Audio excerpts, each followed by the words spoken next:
It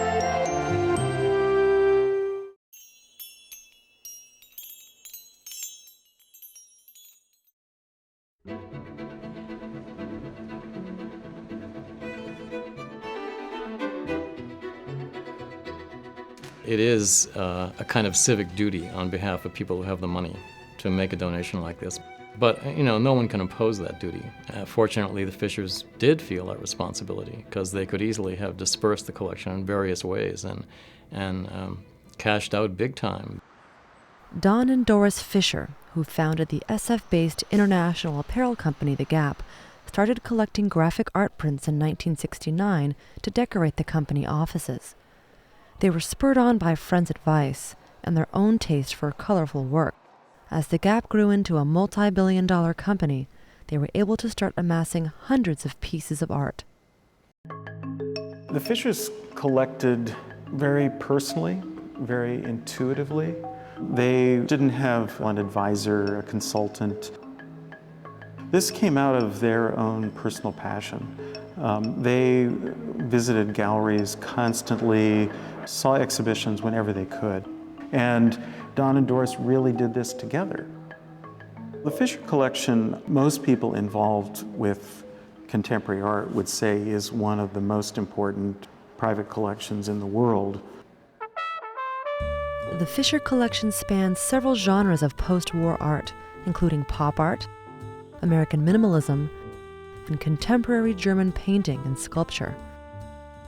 The Fishers collected well-known artists in depth, such as Andy Warhol, Sol LeWitt, Alexander Calder, and Gerhard Richter. There is a very specific set of qualities to the collection. The works tend to be very bold. There's a graphic immediacy to a lot of the work. It's a collection that celebrates sensuality and vision. It makes your eyes and even your physical body respond. The exhibition Calder to Warhol, Introducing the Fisher Collection, is a teaser of 160 works, only a small fraction of the 1,100 in the collection. One of the largest shows ever mounted by the museum, it will take up the 4th and 5th floors, as well as the roof garden. Calder was the artist that Don most passionately loved and was engaged with. The Calders get banged over the years and they get chipped, they rust, they get dirty, and here we have an opportunity, they're all down, and we can, side by side, we can work on them and get them ready. And the works then come to life again. It's quite wonderful. There are 45 works by Calder in the collection, and Don just loved the creative imagination of Calder. He said he loved the fact that he worked with such simple materials.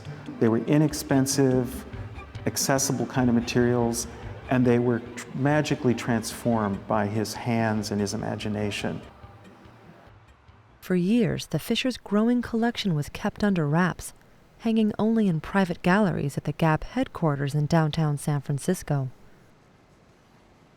I think as the collection moved forward over the years, there was a sense that this would be a great legacy. In 2007, 2 years before his death, Don Fisher made moves to secure a permanent home for his collection, his own private museum in the Presidio. Well, I told him we wanted to have at least 50,000 square feet of exhibition space to be able to show our art. If everything went correctly, I'd hope that we could open in March of 2011. But the plans to build the museum stalled after 2 years of opposition from neighborhood groups and environmental watchdogs. It was at that point that the Museum of Modern Art stepped in. The Fisher family's been involved with this museum since the early 1980s. We began to talk seriously with Don and Doris about the possibility of their collection coming to the museum, and happily we were able to bring it all together. But a gift of this size requires major construction. SFMOMA is planning to add 100,000 square feet of gallery and public space by 2016. They are proposing to tear down 2 buildings to the south and build a new wing to house the Fisher collection. The understanding that they reached, I think, with the Fisher family was that some large fraction of it will always be in view, which will position the museum internationally really strongly, much more strongly than they've been positioned up to now. it's a tremendous challenge because we don't want to just grow and get larger. We have to get larger in an intelligent way. How do we present the collection? What does it mean to come to this museum? How do we serve our visitors? We need to think about all these things, and not just a matter of building a new building and hanging more pictures on more walls.